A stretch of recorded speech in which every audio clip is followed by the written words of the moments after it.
Hello વિદ્યાર્થી મિત્રો, એજ્યુકટેકનો ચેનલમાં આપનું સ્વાગત છે. આજે આપણે શીખીશું ધોરણ 7 વિષય સામાજિક વિજ્ઞાન, પાઠ 7 ભક્તિયુગ, ધાર્મિક સમુદાયો અને વિચારકો. પાઠ 7ના સ્વાધ્યાયના પ્રશ્નોના જવાબની અહીં આપણે સમજ મેળવીશું. તો ચાલો શીખીએ પાઠ 7 ભક્તિયુગ ના પ્રશ્નોના જવાબની સમજ.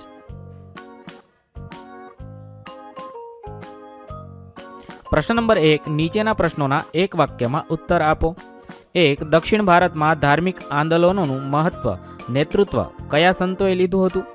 જવાબમાં લખી શકાય, દક્ષિણ ભારતમાં ધાર્મિક આંદોલનનું નેતૃત્વ શંકરાચાર્ય અને રામાનુજાચાર્ય નામના સંતોએ લીધું હતું. 2. બંગાળમાં હરિબોલનો મંત્ર કોણે ગુંજતો કર્યો હતો? ચૈતન્ય મહાપ્રભુએ બંગાળમાં હરિબોલનો મંત્ર ગુંજતો કર્યો હતો. ત્યારબાદ સવાલ નંબર 3, તુલસીદાસે કયા ગ્રંથોની રચના કરી હતી? તુલસીદાસે રામચરિતમાનસ અને વિનય પત્રિકા નામના ગ્રંથોની રચના કરી હતી. 4. ભારતમાં સૂફી મત ફેલાવનાર સૂફી સંત કોણ હતા? મોઇનુદ્દીન ચિશ્તી ભારતમાં સૂફી મત ફેલાવનાર સૂફી સંત હતા. પ્રશ્ન નંબર 2, માગ્યા મુજબ નીચેના પ્રશ્નોના ઉત્તર આપો. 1. ટૂંક નોંધ લખો. સૂફી આંદોલન. સૂફી આંદોલન એ ભારતમાં મધ્યયુગ દરમિયાન થયેલા ધાર્મિક આંદોલનો પૈકીનું એક મહત્વનું આંદોલન હતું. સૂફી આંદોલન એ ભારતનું ધાર્મિક અને સામાજિક આંદોલન હતું. તેણે દેશમાં હિન્દુ મુસ્લિમ સાંસ્કૃતિક સમન્વયને જન્મ આપ્યો હતો. ભારતમાં સૂફી મત ફેલાવનાર મુખ્ય 4 પરંપરાઓ હતી. 1. ચિશ્તી, 2. સુહરાવર્દી, 3. કાદરી અને 4. નક્શબંધી.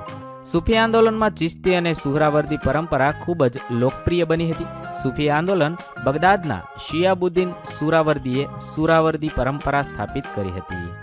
મોઇનુદ્દીન ચિશ્તીએ અજમેરમાં ચિશ્તી પરંપરાની સ્થાપના હતી.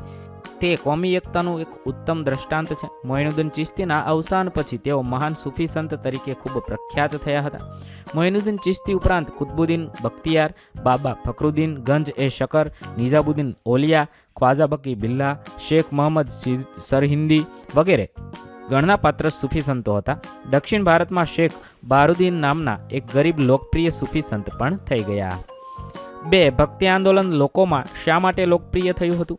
ભક્તિ આંદોલનને લીધે સમાજમાં પ્રવર્તતા બાહ્ય આડંબરો, ઊંચ નીચના ભેદભાવ, વહેમ, અંધશ્રદ્ધા તેમજ અનેક કુરિવાજો પર ગાઢ અસર થઈ. તેથી સમાજમાં આ બાબતોનું પ્રમાણ ઘટ્યું.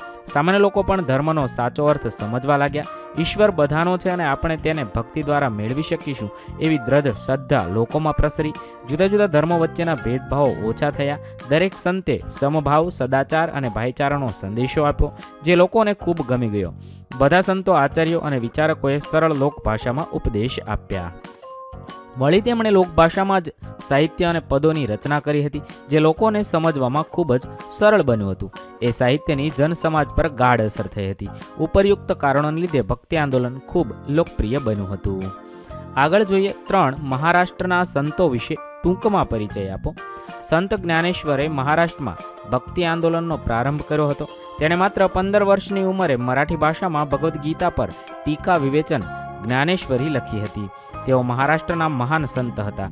જ્ઞાન, યોગ અને ભક્તિ દ્વારા તેમણે અદ્વૈતની ભાવના લોકો સુધી પહોંચાડી હતી.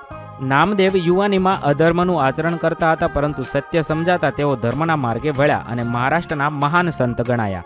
એકનાથ પણ મહારાષ્ટ્રના મહાન સંત હતા. તેમણે ઊંચ નીચના અને જાત જાતના ભેદભાવનો વિરોધ કર્યો હતો. તેઓ સૌને સમાન માનતા હતા. તુકારામ મહારાષ્ટ્રના સંત કવિ છે. તેમણે અભંગો રચ્યા હતા, જે ખૂબ જાણીતા થયેલા છે. સમર્થ ગુરુ રામદાસ છત્રપતિ શિવાજીના ગુરુ હતા. તેમણે દાસ બોધ નામના ગ્રંથ દ્વારા લોકોને ઉપદેશ આપ્યો હતો. તેમણે આધ્યાત્મિક અને સાંસારિક જીવનને એકબીજા સાથે જોડવાનો પ્રયાસ કર્યો હતો. 4. એકેશ્વર પરંપરામાં સૌથી મહત્વપૂર્ણ સંત કબીરનો પરિચય આપો. સંત કબીર પ્રસિદ્ધ સંત રામાનંદના શિષ્ય હતા. તે ગૃહસ્થી હતા અને વણકરનો વ્યવસાય કરતા હતા. તે ભણ્યા નહોતા, છતાં સાધુ સંતો અને ફકીરો સાથે સત્સંગ કરીને તેમણે જ્ઞાન મેળવ્યું હતું. એ જ્ઞાનના આધારે તેમણે પદો અને સાખીઓ રચ્યા હતા. બીજક તેમનો કાવ્ય સંગ્રહ છે. તેમની કવિતાઓનો સમાવેશ શીખોના પવિત્ર ગ્રંથ ગુરુ ગ્રંથ સાહિબમાં થયેલો છે.